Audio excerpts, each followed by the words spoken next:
Esta es la predicación correspondiente al domingo 2 de junio de 2024 de la Iglesia Cristiana Cristo Viene de Algeciras. El pasaje de referencia para esta semana es primera carta del apóstol Pablo a los Corintios, capítulo 4, versículos 1 al 15. Una de las cosas más estresantes y frustrantes en la vida de la Iglesia es sentirnos juzgados por aquellos que son nuestros hermanos en la fe. Y esto se llega a un grado mayor cuando el juicio se cierne sobre aquellos que tienen alguna responsabilidad en la iglesia, son pastores, maestros, ancianos o cualquier otra responsabilidad en la iglesia. Así le ocurrió a Pablo en la iglesia de Corinto, aquella iglesia que había ayudado a fundar junto a sus colaboradores.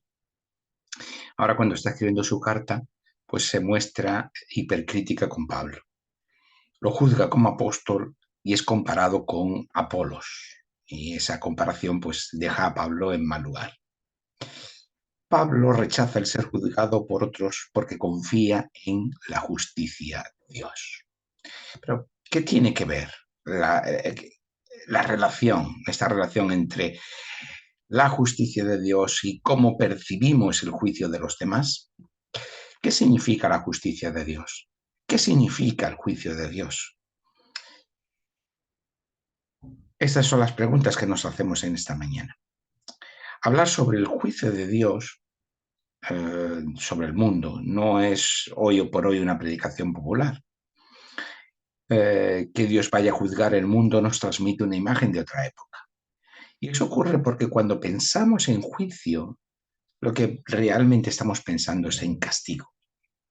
Así que la imagen de un Dios castigador que manda a unos al infierno y a otros al cielo es un mensaje que ya nadie quiere oír. Y está bien que así sea, porque resulta esta una mala comprensión de lo que significa que Dios sea un juez justo, que imparte justicia en el mundo. Debemos recordar, por tanto, lo que significa que Dios sea justo. Dios es justo porque imparte justicia, porque allí donde se hace presente su acción es siempre una acción justa.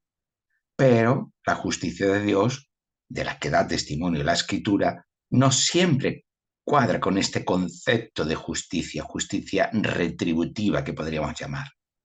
Si pensamos en un concepto de justicia retributiva, es decir, que alguien que hace el mal debe recibir castigo y que alguien que hace el bien recibe premio, y aplicamos esta noción de justicia a Dios, que es una noción de justicia que tiene que ver más con el mundo grecorromano que con el mundo de la Biblia, mundo de significado de la Biblia, eso nos devuelve la imagen de juicio final tradicional que nos retrotrae a otros tiempos, que pertenece más a la tradición de pensamiento cristiano que a la propia Biblia.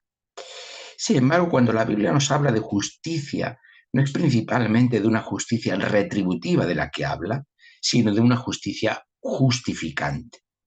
¿Pero qué es una justicia justificante? Una justicia que no se conforma con dejar las cosas como están, en aceptar el orden de cosas del mundo. La justicia retributiva, que cada uno recibe lo que merece, acepta que hay buenos y malos y que el orden del mundo es como debe ser. Sin embargo, si algo nos enseña la Biblia es que el mundo en su estado actual no es conforme al propósito de Dios. Por tanto, se requiere una acción para que el mundo, una creación originalmente buena, creada por Dios buena, no solo recupere su bondad original, sino que sea transformada en una creación plena conforme al propósito de Dios. En este sentido, cuando la Biblia habla del juicio de Dios, o lo que popularmente se ha conocido como el juicio final, no es un acto de justicia retributiva a lo que se espera, sino un acto de justicia justificante. No es que el mal sea castigado y reconocido como mal, porque eso supondría que el mal seguiría existiendo en el mundo, sino que el mal sea transformado en bien. Por tanto, que en las condiciones de existencia futura, la creación sea renovada y que el mal ya no exista más. ¿Y cómo esta justicia justificante de Dios será llevada a cabo? Por medio de su reino o por medio de su reinado. El reinado de Dios, el reino de Dios no es un equivalente del cielo, ni el reino de Dios es una sociedad mejor que como seres humanos podamos construir, ni tampoco es una utopía. El reinar de Dios son las acciones de Dios que pondrán orden en el mundo por medio de su justicia justificante. Su justicia es fidelidad a la palabra de la promesa y del pacto. Dios es justo porque es fiel a la palabra prometida acerca de sus acciones futuras y a la palabra comprometida en el pacto con su pueblo. Ahí también se manifiesta la justicia de Dios. Por tanto, Dios es justo porque es fiel al pacto con su pueblo y porque es fiel a sus promesas y eso forma parte de su reinar. Por tanto, su justicia, su reinar y su fidelidad son acciones que están destinadas a ordenar y transformar su creación. La justicia de Dios era aquello que atormentaba a Lutero, porque Lutero pensaba en aquella justicia retributiva medieval. Un día Dios haría justicia, castigándolo o premiándolo. Él era consciente de que en su vida había más mal que bien, o al menos así lo percibía, se autopercibía, y por tanto que era merecedor de un castigo. ¿Cómo escapar de un Dios castigador? ¿Cómo encontrar, como decía Lutero, un Dios misericordioso en lugar de encontrarse con un Dios castigador? Estas eran las dudas más profundas de Lutero y que el sistema penitencial medieval no conseguía aliviar. Lutero conseguiría encontrar finalmente consuelo cuando descubrió en las escrituras, concretamente en la epístola a los romanos, que la justicia de Dios no era una justicia retributiva, sino justificante, y que la manera de recibirla era única y exclusivamente por gracia, sin merecimientos ni requisitos, por medio de la fe en confianza y fidelidad a Dios. Pero ¿qué tiene que ver todo esto con lo que Pablo está diciendo a los corintios en esta parte de su carta? Vamos a considerarlo brevemente. Entre los conflictos y las divisiones en Corinto, los cristianos de Corinto se permitían el lujo de juzgar y de mirar a otros por encima del hombro, incluido al propio Pablo. Eran lo suficientemente sabios y elocuentes, ¿os acordáis de estas expresiones que encontramos al principio de la carta, de las que hablamos ya de forma más detallada en las primeras predicaciones? Y si no las habéis escuchado, tenéis ahí en nuestro canal para poder escucharlas. Pues los corintios se percibían a sí mismos lo suficientemente sabios y elocuentes en su nuevo estatus como cristianos como para poder juzgar a otros. Los corintios pensaban que en realidad Pablo no daba la talla, ni como apóstol, ni como maestro. Había otros a su alrededor, más cercanos, como el caso de Apolos, y otros que probablemente eran superiores o eran mejores o así lo percibían los corintios respecto al propio Pablo. Eso nos llama la atención porque al mirar retrospectivamente lo que ha supuesto la figura de Pablo para la historia del pensamiento cristiano, pues nos resulta paradójico, pero el caso es que así lo percibían los propios corintios. A pesar de ser unos recién llegados a la fe, se sienten lo suficientemente seguros como para criticar al propio Pablo, que ha tenido que vivir y experimentar un montón de cosas para llegar a este momento de su caminar con el Señor, y ellos son, como decimos, unos recién llegados a la fe. Probablemente están comparando a Pablo con Apolos, como hemos dicho, y Pablo no sale muy bien parado en esta comparación. Los conflictos y las divisiones, como los de la iglesia de Corinto, son siempre difíciles, pero sentirse juzgado como en el caso de Pablo como apóstol, pero en una perspectiva contemporánea como pastor, como anciano, como alguien con una responsabilidad en la iglesia, puede ser el principio de fin de tu ministerio. Eh, por eso recibir críticas es tan complicado a veces cuando, sobre todo cuando se convierten en críticas hostiles. El juzgar a otros, y no solo al pastor, hablamos ya en sentido genérico, puede lastrar cualquier iglesia. Pero ¿cómo responde Pablo ante a este juicio, a estas críticas? Pablo no se autojustifica, no busca esgrimir sus credenciales, las tenía y en otros momentos de sus cartas echa mano de ellas, pero aquí no. Aquí Pablo les dice lo que se espera de aquel que sirve a otros. Ministro, tenga el título que tenga, pero el ministro, aquel que sirve a los demás, se caracteriza no por su estatus, no por su cargo, ni tan siquiera por sus acciones, o por el, mejor dicho, por el resultado de sus acciones, sino única y exclusivamente por su fidelidad a Dios y al Cristo, al Mesías, como dice Pablo en los versículos 1 y 2 del capítulo 4. No se trata de buscar el reconocimiento de otros, de que te digan lo bien que lo haces, lo bien que predicas o lo mucho que sabes. Todas estas cosas se valoraban mucho en la iglesia de Corinto, como ya lo hemos explicado. El ministerio cristiano no debe convertirse en un medio para conseguir la aprobación de los demás. Si usamos el ministerio cristiano para esto, estamos muertos en nuestro ministerio. Porque siempre va a haber algún momento en que en lugar de recibir aprobación, lo que vamos a recibir es reprobación o crítica o censura. No se trata de esto, se trata de ser fieles al Señor. No debemos medir el éxito, el fracaso de nuestro ministerio en función de la aprobación que recibimos de los demás, sino de la fidelidad que tenemos al Señor.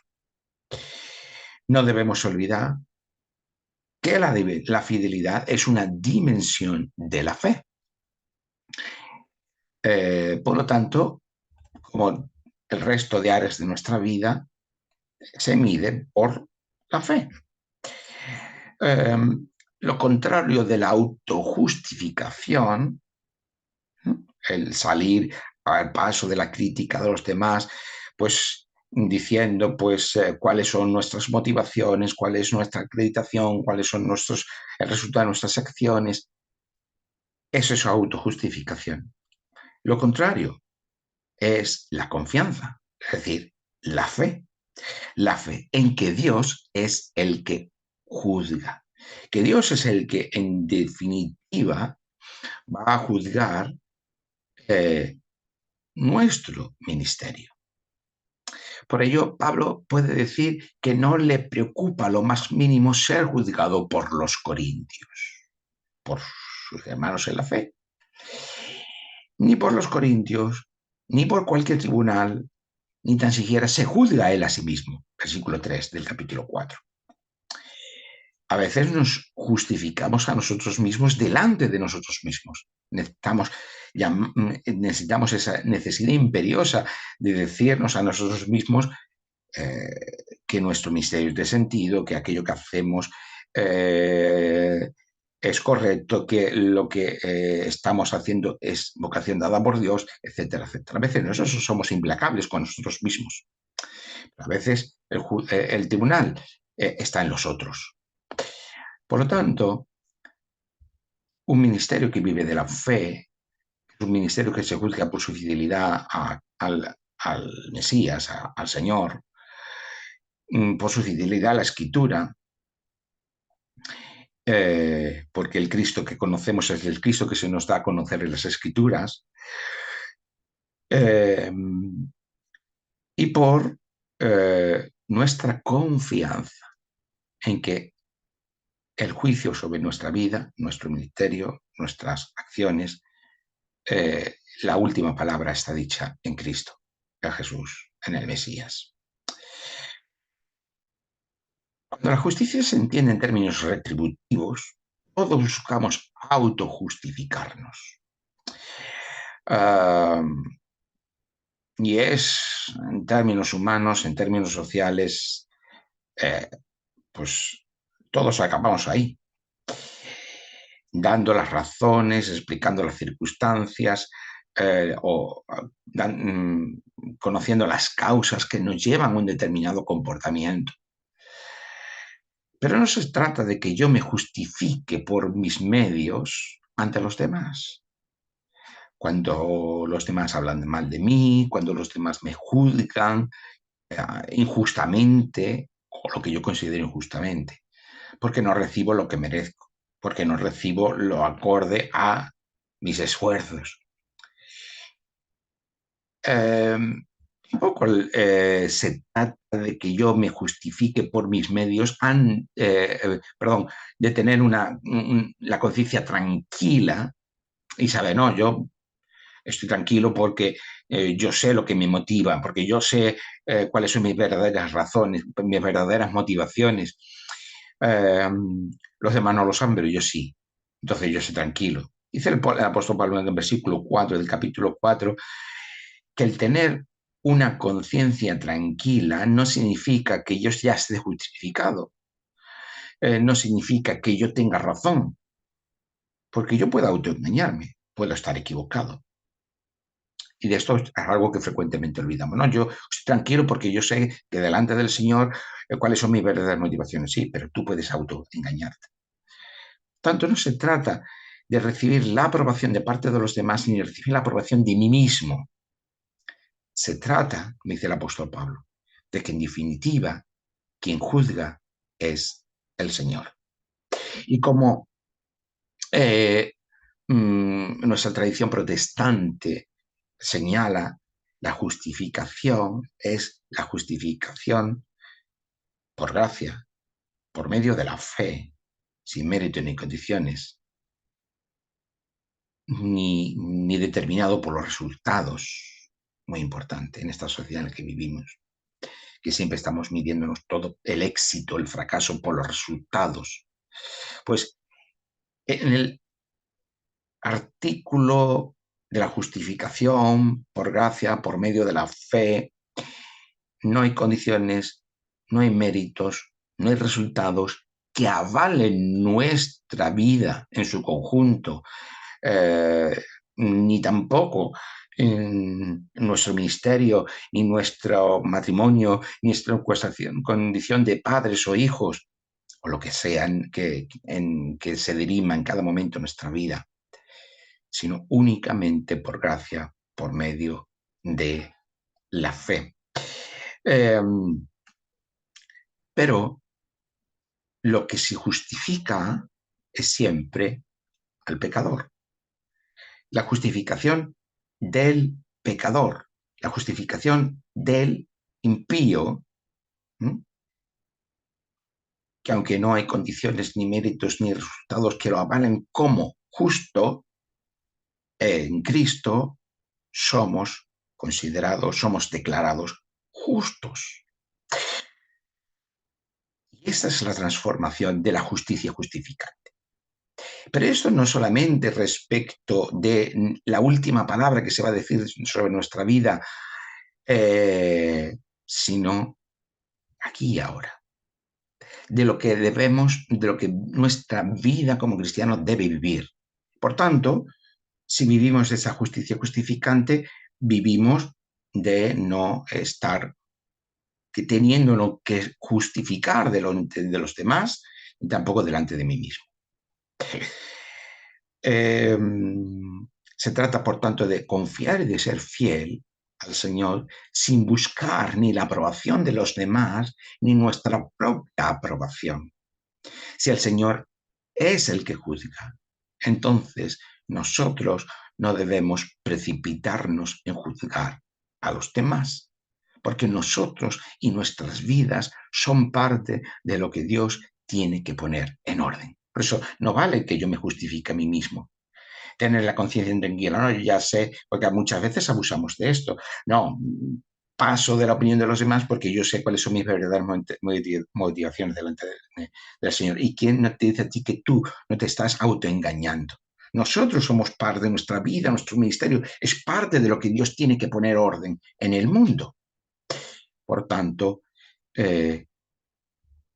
lo que en definitiva cuenta es lo que el Señor hace de nosotros. En Cristo somos santos, somos justos, somos redimidos, somos misericordiosos, somos bellos, etcétera, etcétera. De eso vivimos. Y eso sí es cierto que nos libera de ser juzgados por los demás y de juzgarnos a nosotros mismos. Siempre que juzgamos a otros, nos colocamos en el lado correcto de la historia, mientras que los demás son los equivocados. Pablo pone como ejemplo la comparación con Apolos. Pero en realidad, como ya les ha dicho en el capítulo anterior, tanto Pablo como Apolos son meros colaboradores de Dios, porque en última instancia el crecimiento lo da Dios. En última instancia, la última palabra y la primera sobre el ministerio cristiano y sobre la iglesia y sobre el mundo es la palabra de Dios en Cristo y el Espíritu Santo. Así que no hay razón para juzgar a uno en detrimento del otro. Versículo 6. El juicio nos coloca en un plano superior sobre los demás. Pero como Pablo les viene diciendo desde el principio de la carta, lo que son y lo que tienen los corintios en Cristo, lo han recibido de él. Así que no hay razón ninguna para un sentido de superioridad, como ya hemos dicho en los versículos anteriores, capítulos anteriores, y como nos recuerda Pablo en el versículo 7 del capítulo 4. En su orgullo, los corintios actúan acorde con su posición privilegiada. Se presentan a sí mismos como saciados, lo tienen todo.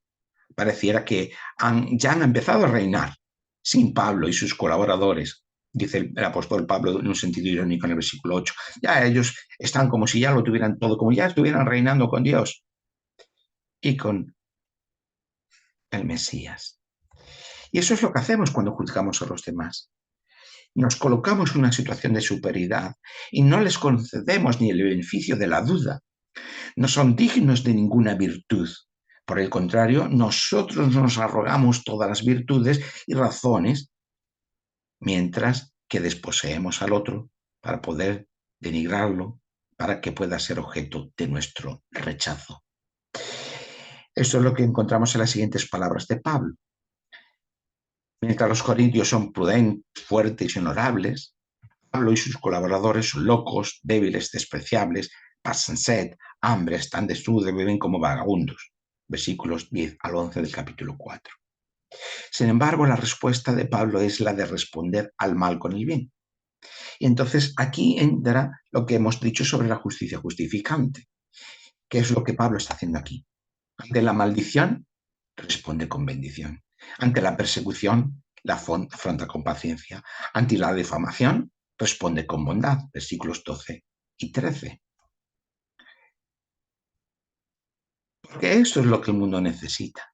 El mundo necesita de una justicia justificante. El mundo necesita de justicia, pero de una justicia reparadora. El ser humano, con sus medios, sus instituciones, sus ejércitos, su sistema social y político, puede conseguir una justicia punitiva, una justicia retributiva, que repara el mal hasta cierto punto, pero que no lo transforma. Incluso en el mejor de los sistemas sociales puede aspirar a una justicia distributiva, que es lo que pretendemos los sistemas democráticos, a veces sin conseguirlo, que por lo menos todo el mundo tenga unas condiciones iguales de partida. Y ahí las instituciones públicas intentan un sistema de distribución. Eso es lo mejor que podemos aspirar. Pero no somos capaces de operar el cambio ontológico, el cambio en el ser de las cosas necesario para que lo malo se transforme en bueno. Por eso el mundo necesita de una justicia reparadora, una justicia que acabe con el mal, el pecado y la muerte en el mundo. No una justicia que cronifique el mal y la muerte. Hay quienes dudan de que Dios exista, o mejor dicho, de que Dios sea, porque hay mal en el mundo. La gente dice, bueno, todo eso está muy bien, pero yo no veo que Dios reine, yo no veo que Dios gobierne. El mundo hay mal. Si el mundo hay mal, entonces Dios no existe. Pero sin Dios, el mal y la muerte serán eternos con el mundo, que es aquello que no se dan cuenta aquellos que niegan a Dios porque en el mundo existe el mal. Es cierto que la teodicea, al explicar la acción, la justicia de Dios respecto al mal, siempre es algo problemático en un Dios creador. De eso no hablamos hoy, por supuesto. Pero sin Dios solo podemos aspirar a paliar el mal y la muerte, pero nunca acabar con ello. El mal y la muerte serán eternos con el mundo. Y esa es la tragedia cuando negamos a Dios, cuando sacamos a Dios del mundo. Nuestra manera de actuar como cristianos debe reflejar esta reparación del mundo por parte de Dios que está en marcha en toda la historia de la salvación. Nuestro juicio no debe ser condenatorio de los demás. Nuestra justicia con los demás debe buscar la restauración y la reparación de aquello que está roto. Como dice Pablo en Filipenses capítulo 4, versículo 8, debemos pensar y actuar.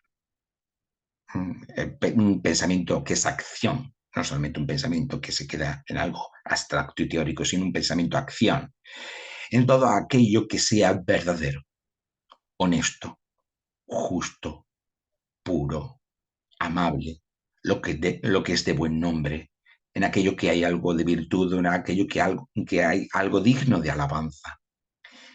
Ese debe ser nuestro juicio y nuestra justicia con los demás. Porque esa es la justicia reparadora, la justicia justificante que el mundo necesita. Y que como cristianos, aunque sea de forma, como siempre decimos, fragmentaria y parcial, debemos encarnar.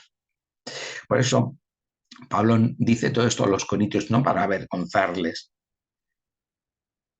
sino para abrirles los ojos, porque él los ama y se considera un padre en el Evangelio para ellos, como dice el versículo 14 y 15 de este capítulo 4, con los que hoy terminamos. De esta manera, somos llamados a participar de la reparación que Dios está haciendo y terminará por hacer en el mundo. Y a esto somos llamados. No a un juicio condenatorio de los demás, sino a una justicia reparadora.